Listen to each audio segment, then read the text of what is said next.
श्री रमण महर्षि ने आत्मज्ञान की शिक्षा सबसे पहले गंभीरम शेषय्यर को दी थी। गंभीरम शेषय्यर, जो गंभीरम शेषय्या के नाम से भी जाने जाते, प्रथम व्यक्ति के रूप में भगवान से क्रमबद्ध रूप से आध्यात्मिक अभ्यास संबंधी प्रश्न पूछने एवं उत्तर प्राप्त करने का इन्हें श्रेय दिया जाता है।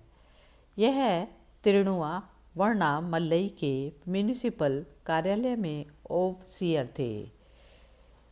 यह आरंभ से ही श्री रमण से मार्गदर्शन प्राप्त करने के लिए जाते रहे।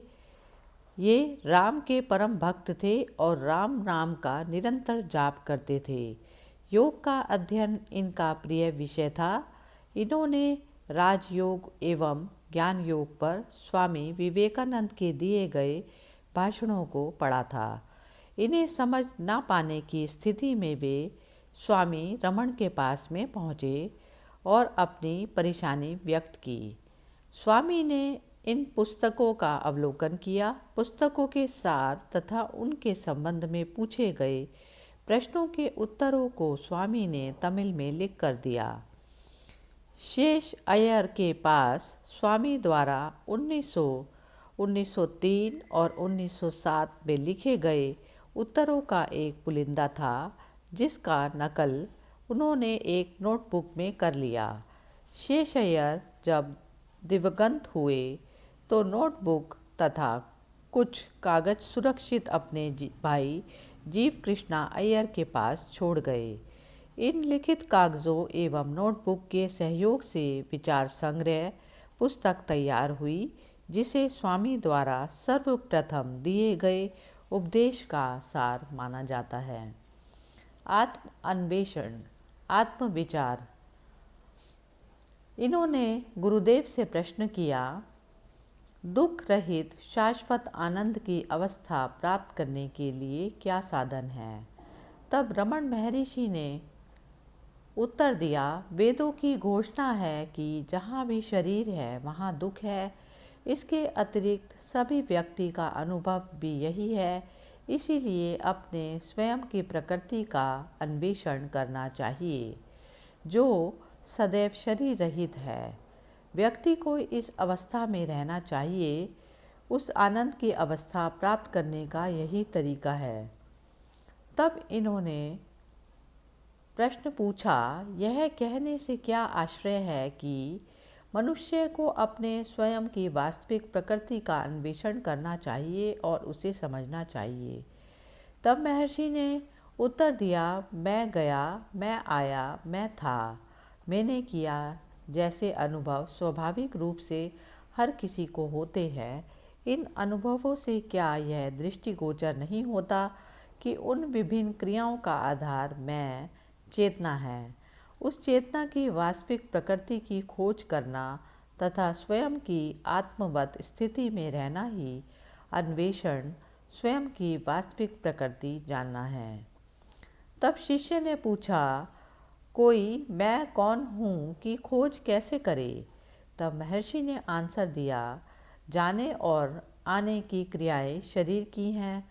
जब कोई कहता है कि मैं गया, मैं आया, उसके यह कहने का तात्पर्य है कि शरीर मैं है, किंतु क्या शरीर को चैतन्य मैं कहा जा सकता है?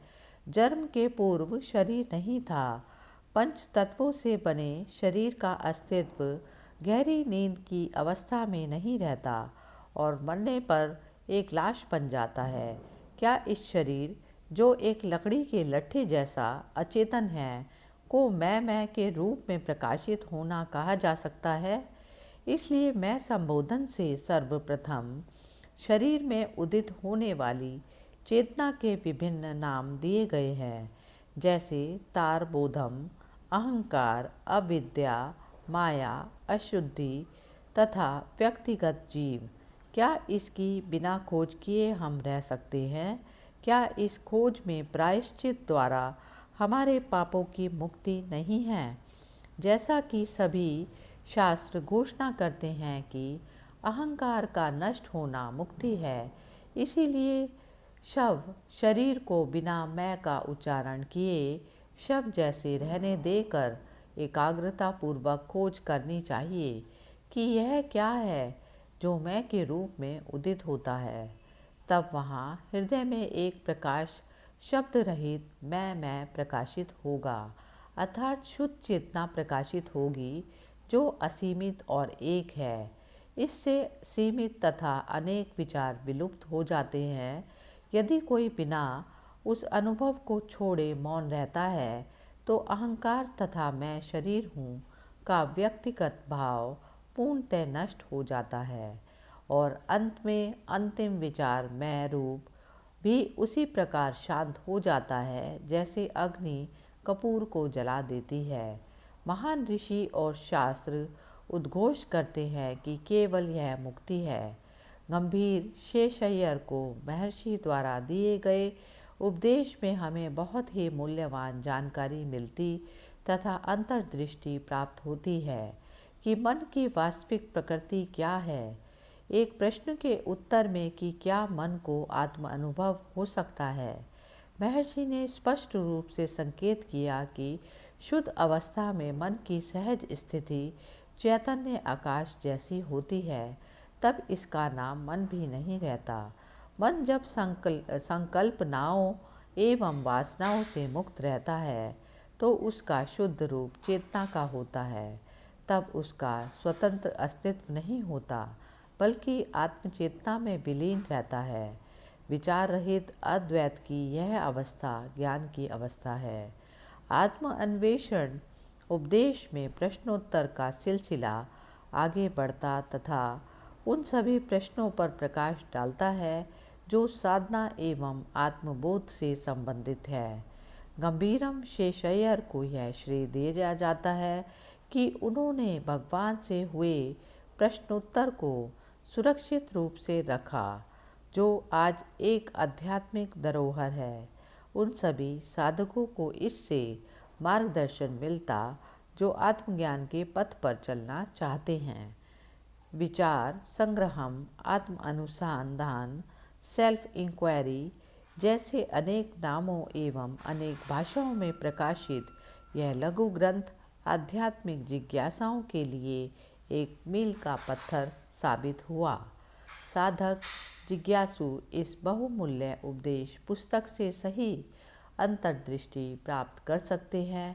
प्रश्न उत्तर अथवा लेख के रूप में विचार संग्रह पढ़कर कोई भी अनुभव कर सकता है कि शिष्य गंभीरम शेषय्यर एवं सद्गुरु श्री रमण महर्षि के वार्तालाप रमण साहित्य में ही नहीं, आत्म अनुसंधान के पथ में सारे विश्व में एक विशेष स्थान रखता है। हरि ओम तत्सत।